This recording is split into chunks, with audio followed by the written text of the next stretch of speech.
ಇನ್ನು ಶಾಮನೂರು ಶಿವಶಂಕರಪ್ಪ ಅವರ ನಿಧನಕ್ಕೆ ಆರ್ ಅಶೋಕ್ ಸಂತಾಪ ಸೂಚಿಸಿದ್ದಾರೆ. ಶಾಮನೂರು ರಾಜಕೀಯ ರಂಗದಲ್ಲಿ ಒಂದು ರೀತಿ ಭೀಷ್ಮನಂತೆ ಇದ್ರು. ವೀರಶೈವ ಲಿಂಗಾಯತ ಸಮಾಜದ ನೇರ ನುಡಿಯ ನಾಯಕ. ಮಂತ್ರಿಯಾಗಿ ಸಮಾಜ ಸೇವೆಯಲ್ಲಿ ತಮ್ಮನ್ನು ತಾವು ತೊಡಗಿಸಿಕೊಂಡಿದ್ರು. ಶಿಕ್ಷಣ ಕ್ಷೇತ್ರದಲ್ಲಿ ಅವರದ್ದೇ ಆದಂಥ ಕೊಡುಗೆಯನ್ನು ನೀಡಿದ್ದಾರೆ. ಅವರು ಮಾಡಿದಂತಹ ಕೆಲಸಗಳು ಒಂದೆರಡಲ್ಲ. ಅವರ ನಿಧನಕ್ಕೆ ಆರ್ ಅಶೋಕ್ ಕಂಬನಿ ಮಿಡಿದಿದ್ದಾರೆ. ಶಾಮನೂರು ಶಿವಶಂಕರಪ್ಪ ಅವರು ರಾಜಕೀಯ ರಂಗದಲ್ಲಿ ಭೀಷ್ಮರಾಗಿದ್ದರು. ಆಮೇಲೆ ನೇರ ನುಡಿಯ ನಾಯಕ, ನೇರ ಮತ್ತು ನಿಷ್ಠೂರ, ಅದು ಏನೇ ಇರಲಿ ಅನಿಸಿದ್ದನ್ನು ಸ್ಟ್ರೈಟ್ ಫಾರ್ವರ್ಡಾಗಿ ಹೇಳ್ತಾ ಇದ್ರು. ಆಮೇಲೆ ಶಿಕ್ಷಣ ಕ್ಷೇತ್ರದಲ್ಲಿ ಅವರದ್ದೇ ಆದಂಥ ಕೊಡುಗೆಯನ್ನು ನೀಡಿದ್ದಾರೆ. ಅನೇಕ ಅಭಿವೃದ್ಧಿ ಕೆಲಸಗಳನ್ನು ಮಾಡಿದ್ದಾರೆ. ಅವರ ಅನೇಕ ಕಾರ್ಯಗಳನ್ನು ಮೆಲುಕು ಹಾಕಿದ್ದಾರೆ. ಶಂಕರಪ್ಪನವರು ಇವತ್ತು ದೈವಾಧೀನರಾಗಿದ್ದಾರೆ. ರಾಜಕೀಯ ರಂಗದಲ್ಲಿ ಭೀಷ್ಮ ಅಂತಾನೆ ಹೆಸರಾಗಿರ್ತಕ್ಕಂಥ ಬಹಳಷ್ಟು ಬಾರಿ MLA ಆಗಿ, ಮಂತ್ರಿಯಾಗಿ ಸಮಾಜದ ಕೆಲಸವನ್ನು ಮಾಡಿದ್ದಾರೆ. ಅದಕ್ಕಿಂತ ಮುಖ್ಯವಾಗಿ ವೀರಶೈವ ಸಮಾಜದಲ್ಲಿ ಅಧ್ಯಕ್ಷರಾಗಿ ನೇರ ನುಡಿಯ ಮಾತಾಡ್ತಕ್ಕಂಥ ಒಬ್ಬ ವ್ಯಕ್ತಿಯಾಗಿ ಅವ್ರು ಏನು ಹೇಳಬೇಕೋ ಧೈರ್ಯದಿಂದ ಹೇಳಿ ಅದನ್ನು ಅರಸುವಂಥ ಶಕ್ತಿನೂ ಕೂಡ ಅವ್ರಿಗಿತ್ತು. ಬಹಳಷ್ಟು ಶಿಕ್ಷಣ ಸಂಸ್ಥೆಗಳನ್ನು ದಾವಣಗೆರೆಯಲ್ಲಿ ಜಿಲ್ಲೆಯಲ್ಲಿ ಕಲಿತು ದಾವಣಗೆರೆಗೆ ಒಂದು ಹೆಸರನ್ನು ತಂದಂಥವರು. ಶಿಕ್ಷಣ ರಂಗದಲ್ಲಿ ಅವರದೇ ಆದಂಥ ಒಂದು ಛಾಪನ್ನು ಒತ್ತಿದ್ದಾರೆ. ಇಂಥ ಒಂದು ಗೌರವಾನ್ವಿತ ವ್ಯಕ್ತಿ ಇವತ್ತು ನಮ್ಮ ಮಧ್ಯೆ ಇಲ್ಲ ಅನ್ನೋದು ನಮ್ಮೆಲ್ಲರಿಗೂ ನೋವು ತಂದಿದೆ. ಅವರ ಇಡೀ ಕುಟುಂಬಕ್ಕೆ, ಅವರ ಅಭಿಮಾನಿಗಳಿಗೆ ಈ ದುಃಖವನ್ನು ಭರಿಸುವಂಥ ಶಕ್ತಿ ಭಗವಂತ ನೀಡಲಿ ಅಂತ ಆ ಭಗವಂತನಲ್ಲಿ ಪ್ರಾರ್ಥನೆಯನ್ನು ಮಾಡ್ತಾರೆ.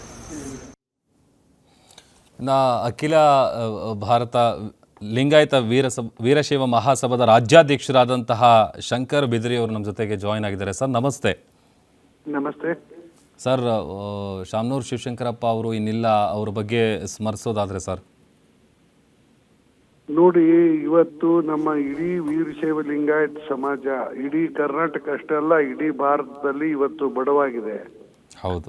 ಅವರು ಬರೀ ಲಿಂಗಾಯತ ವೀರಶೈವ ಸಮಾಜ ಅಂತಲ್ಲ, ದಲಿತರು, ಅಲ್ಪಸಂಖ್ಯಾತರು, ಹಿಂದುಳಿದವರು, ಬಡವರ ಬಗ್ಗೆ ಅಪಾರವಾದಂತ ಕಾಳಜಿಯನ್ನ ಹೊಂದಿದ್ರು. ಅವರು ಸ್ವಂತ ಪರಿಶ್ರಮದ ಮೇಲೆ ದುಡಿದು ಅವರು ಒಳ್ಳೆ ವ್ಯಾಪಾರ, ಒಳ್ಳೆ ಉದ್ಯೋಗ ಮತ್ತು ಸಂಸ್ಥೆಗಳನ್ನ ಕಟ್ಕೊಂಡು ಬಂದಿದ್ದಾರೆ. ಅವರು ಬಾಪೂಜಿ ಸಂಸ್ಥೆಯ ನೇತೃತ್ವ ವಹಿಸಿಕೊಂಡ ಮೇಲೆ ಬಾಪೂಜಿ ಸಂಸ್ಥೆಯನ್ನ ಇಡೀ ಭಾರತ ದೇಶದಲ್ಲಿ ಒಂದು ಪ್ರೀಮಿಯರ್ ಅಂದ್ರೆ ಮಹತ್ವದ ಸಂಸ್ಥೆಯನ್ನಾಗಿ ಮಾರ್ಪಡಿಸಿದ್ದಾರೆ.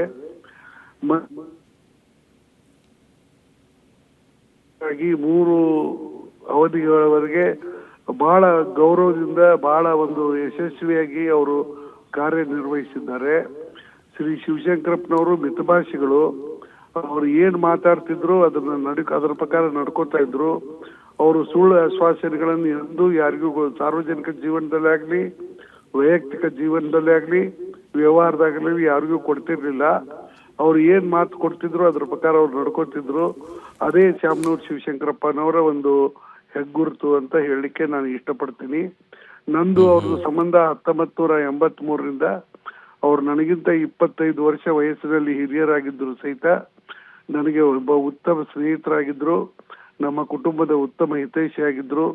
ನಮ್ಮ ಮನೆಯ ಎಲ್ಲಾ ಸಮಾರಂಭಗಳಲ್ಲಿ, ನಮ್ಮ ಊರಿನಲ್ಲಿ ನಡೆದಂತ ನಮ್ಮ ತಂದೆಯವರ ಪುಣ್ಯತಿಥಿಗಳಲ್ಲಿ ಅವರು ಬೇಕಾದಷ್ಟು ಸಲ ಭಾಗಿಯಾಗಿದ್ದಾರೆ. ಅವರು ಸಮಾಜದ ಬಗ್ಗೆ ಬಹಳ ಕಳಕಳಿ ಹೊಂದಿದ್ರು. 1972ರಿಂದ ಅಂದ್ರೆ ಸುಮಾರು 52-53 ವರ್ಷಗಳ ಕಾಲ ಸತತವಾಗಿ ನಿಷ್ಠಾವಂತ ಕಾಂಗ್ರೆಸ್ ಪಕ್ಷದ ಸದಸ್ಯರಾಗಿ, ಕಾಂಗ್ರೆಸ್ ಪಕ್ಷದ ಖಜಾಂಚಿಯಾಗಿ, ಕಾಂಗ್ರೆಸ್ ಪಕ್ಷದ ನೇತಾರರಾಗಿ ಅವರು ಕಾರ್ಯನಿರ್ವಹಿಸಿದ್ದಾರೆ. ಅವರು 1986ರಲ್ಲಿ ನನ್ನ ಸಮಕ್ಷಮದಲ್ಲಿಯೇ ಆಗಿನ ಮುಖ್ಯಮಂತ್ರಿಗಳಾದಂತಹ ಶ್ರೀ ರಾಮಕೃಷ್ಣ ಹೆಗಡೆ ಅವರು ಮತ್ತು ಶ್ರೀ SR ಬೊಮ್ಮಾಯಿ ಅವರು ಅವ್ರಿಗೆ ಜನತಾದಳ ಸೇರಿ ನಿಮ್ಗೆ ಏನ್ ಬೇಕೋ ಆ ಪೋಸ್ಟ್ ಕೊಡ್ತೀವಿ ಅಂತ ಹೇಳ್ತಕ್ಕಂತ ಆಹ್ವಾನ ನೀಡಿದ್ರು ಸಹಿತ ನನ್ನ ಸಮಕ್ಷದಲ್ಲಿ ಅವರು ಅತ್ಯಂತ ಗೌರವಪೂರ್ವಕವಾಗಿ ನಯವಾಗಿ ಅದನ್ನು ತಿರಸ್ಕರಿಸಿ ಕಾಂಗ್ರೆಸ್ನಲ್ಲಿ ಮುಂದುವರೆದಂತ ನಿಷ್ಠಾವಂತ ಕಾಂಗ್ರೆಸ್ ಮನುಷ್ಯ ಅವರು. ಅವರು ವ್ಯವಹಾರದಲ್ಲೇ ಆಗ್ಲಿ, ಎಲ್ಲೇ ಆಗ್ಲಿ ಎಲ್ಲಾ ಕ್ಷೇತ್ರದಲ್ಲಿ ಯಶಸ್ಸನ್ನು ಪಡೆದಿದ್ದಾರೆ. ಅವರು ಇವತ್ತು ನಿಧನರಾಗಿದ್ದು ನಮ್ಮ ಬರೀ ವೀರಶೈವ ಲಿಂಗಾಯತ್ ಸಮಾಜಕ್ಕೆ ಅಷ್ಟೇ ಅಲ್ಲ, ಕರ್ನಾಟಕಕ್ಕಷ್ಟೇ ಅಲ್ಲ, ಇಡೀ ದೇಶಕ್ಕೆ ಒಂದು ಹಾನಿ ಅಂತ ನಾನು ಭಾವಿಸಿದ್ದೀನಿ.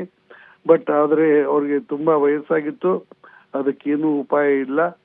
ಇವತ್ತು ಅವರ ನಿಧನದಿಂದ ನಮ್ಮ ವೀರಶೈವ ಮಹಾಸಭೆ ಅಥವಾ ನಮ್ಮ ವೀರಶೈವ ಲಿಂಗಾಯತ್ ಸಮಾಜ ಒಬ್ಬ ಮಹತ್ವದ ಒಬ್ಬ ಧೀರ ಮತ್ತು ಉದಾತ್ತ ನಾಯಕನನ್ನ ಕಳ್ಕೊಂಡಿದ್ವಿ.